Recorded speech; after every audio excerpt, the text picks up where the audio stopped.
Welcome back everybody, this is nbdSteve, and today I'm going to be showing you a quick tutorial about the stuff that I do to build a Guardian farm. So I've had a few questions on the Simplex server about things that I do and methodologies that I use to prepare my Guardian farm and build it. So this is just a quick tutorial. So first you need to find your ocean monument. So ocean monuments are found in deep ocean biomes. So I've created a world here which is only deep ocean. So yeah, you want to find a ocean monument.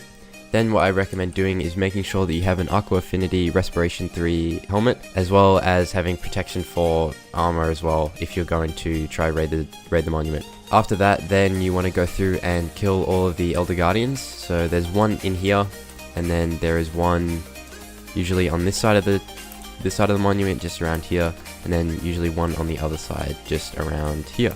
Then what you're going to want to do is raid the ocean monument. So that means removing and extracting all of the sponge. So this is quite a good ocean monument because it has 3 sponge rooms. So we have one here, and one over here. So it is good to have between half a stack and a stack of sponge while clearing the monument. That is sort of the easiest thing to do. Alright, so once you've located your sponge and extracted it, I'd recommend starting off by draining this area up here. So this is quite a good place to start because it is fairly small, and then you will have access to the inside of the monument. And I would recommend draining the inside of the monument first. That way you're not going to have to go through a really hostile part at the end just before you complete your farm. So I would recommend sectioning this area off with sand. That way it's easy to remove. So just come through like this.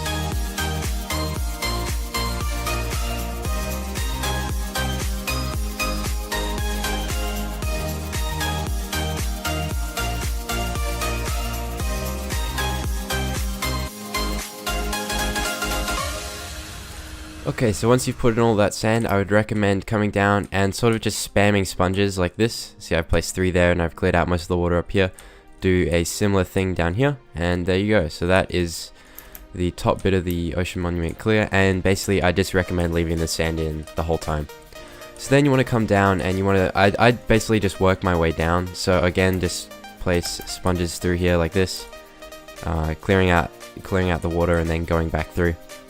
So this is a pretty good technique, especially in bigger rooms, well, rooms that are sort of this size, where it would be a bit tedious to build walls to clear stuff out.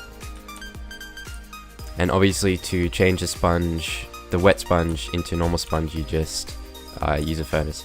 So in rooms like this, where there is holes, I would recommend putting in a floor. So right here I've put in a floor, so this goes down to another room. So I recommend putting in a floor like this and probably sectioning off these sides as well. Sorry, this might get a bit dark. Sectioning off things like this, and then once again just go through with your sponges and sort of spam, and that way you'll be able to clear quite a bit of water. Okay, so this is just flowing through because it's the other room. Now for these smaller sections, once you've cleared out the main area, these will be quite easy to do. So you just come in here, place probably 1 sponge on each side. Well, I just did it in 1 sponge there, so that was very easy indeed. And then for sources like that, you can just place a block and then it'll go away. So I'd recommend draining out the top of the ocean monument first and working your way down. And for bigger areas like these over here, you will need to use walls to divide up the thing to make it easier to clear.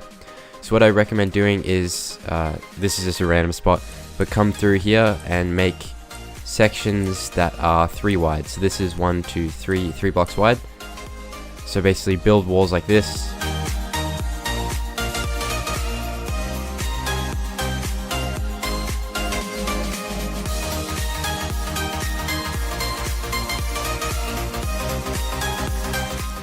Alright, so I just drank some night vision there.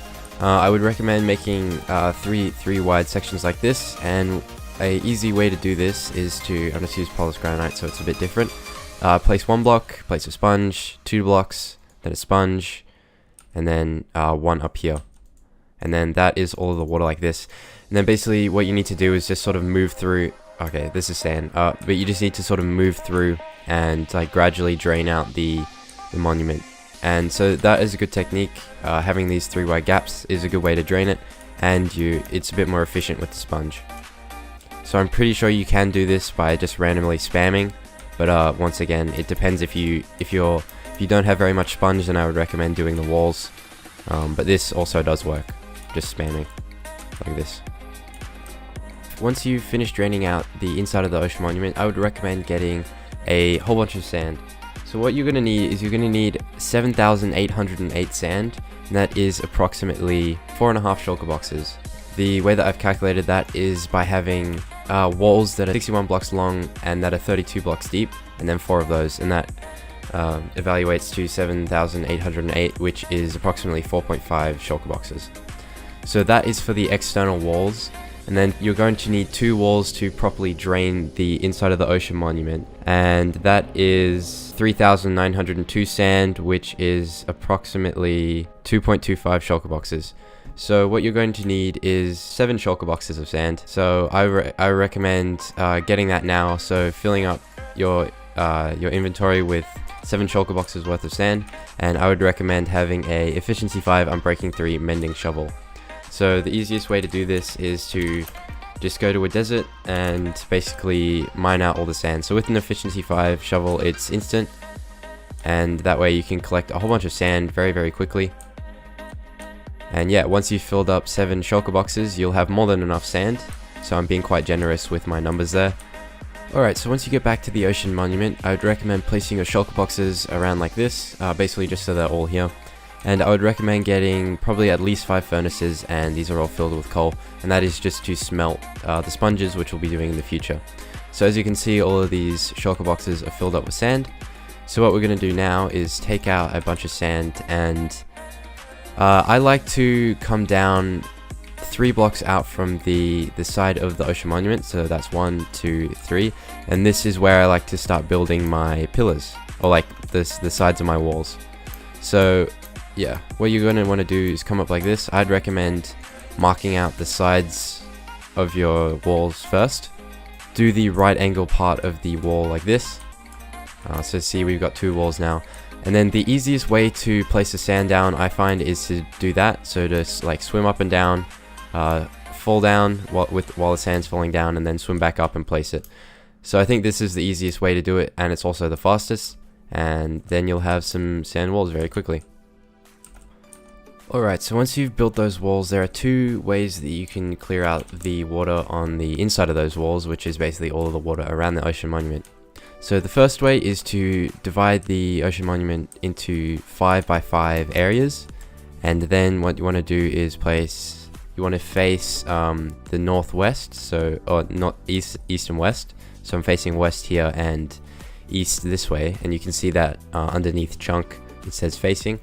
So what you want to do is come down 1 block from the top of the water, place a sponge, same on the other side, place a sponge, and this clears out quite a lot of the water. So then once you just have to imagine that this goes all the way down to the ocean floor, and then it's all around. I just don't have enough time to do that.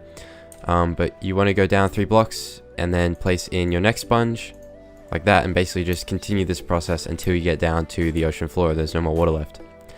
Another method that you can use is, this is the one that I've always used. I am going to start using this one though for my next ocean monument that I'm building at the moment.